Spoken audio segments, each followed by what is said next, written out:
Now, my whole activity in India mostly is in southernmost part of India, and now we have come to Bombay and other places. But where I come from, my native place, I don't teach there. All my friends and family, whatever I know, I have never taught them yoga unless they come here, wherever I am.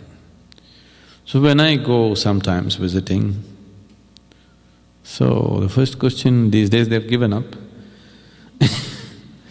Otherwise, the question is always, what you're teaching yoga all over the world, why don't you teach me some yoga, my back is hurting.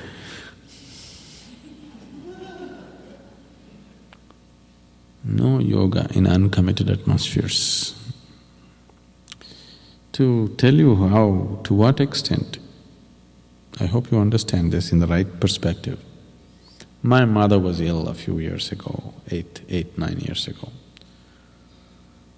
I'm sorry, I'm losing track of time. 13, 14 years ago.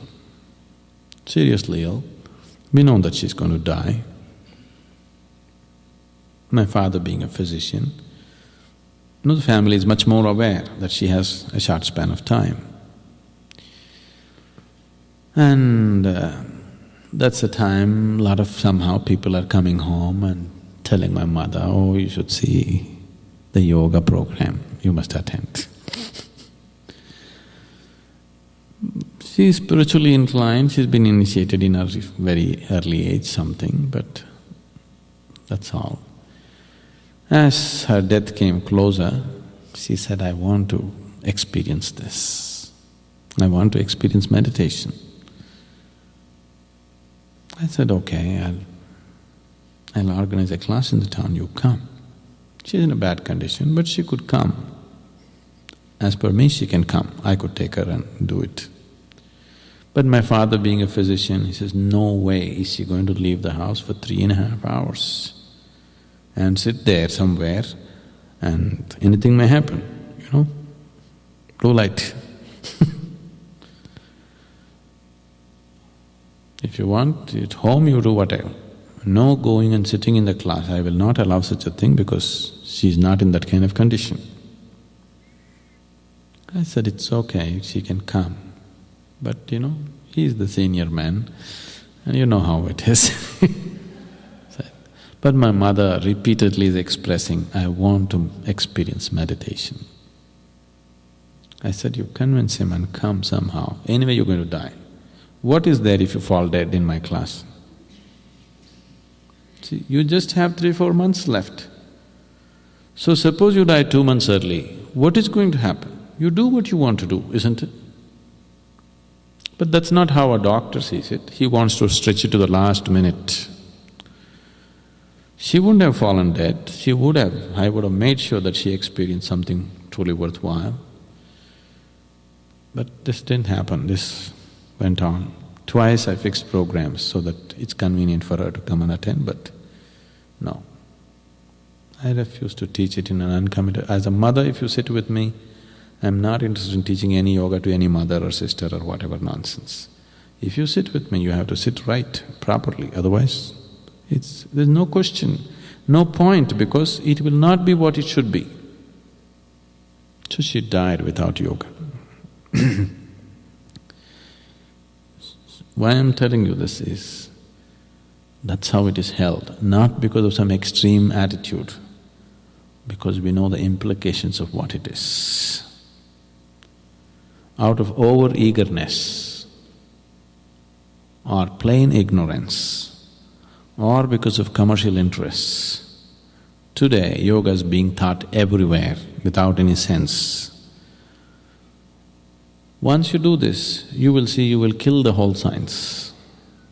Modern science, when it was evolving, in the early 20s, in the early part of the 20th century, all kinds of fake scientists came up and started claiming all kinds of fantastic inventions. Those days, inventing something was fashionable. Because so many new things are happening, everybody is claiming, okay, all kinds of fantastic inventions. Then the responsible scientific community took time off from their work and established safeguards so that misuse of science does not happen. Science has reached this point today as quickly as it has only because of those safeguards. Similarly, in the spiritual processes in India, there were very rigid safeguards so that misuse and misinterpretation and damage does not happen. But in the last 100, 200 years, as I said, either because some people are over-eager or they're just plain ignorant or they're unscrupulous.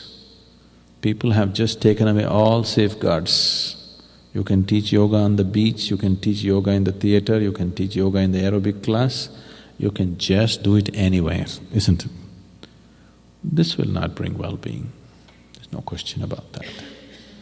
Oh, my backache went away, you are saying this, I went to yoga, my backache went away. You're happy your backache went away, but you don't know what you missed. You went to yoga and you did not touch the other dimensions of life. You did not create the possibility of slowly moving into other dimensions.